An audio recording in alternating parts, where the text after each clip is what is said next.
Yeah, we wrote about him on the first text.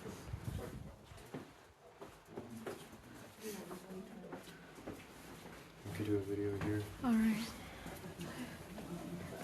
Okay. Mm-hmm. This is where they pooped. Is it really? Yeah. Ah. My train. Oh. That's where they pooped. Wow. Pooped spot. What is the view from the poop spot? Nice. You can see down. That's their plumbing. So where are we right now? We're in Urquhart Castle, which is on Lake Loch Ness, and it was blown up back in the late 1600s by a war between the Protestants and the Catholics. It's actually the Protestants that blew it up. They were inside the castle, and they didn't want the Catholics to have it.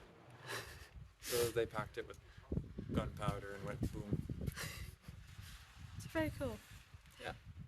Nessie may be out there somewhere.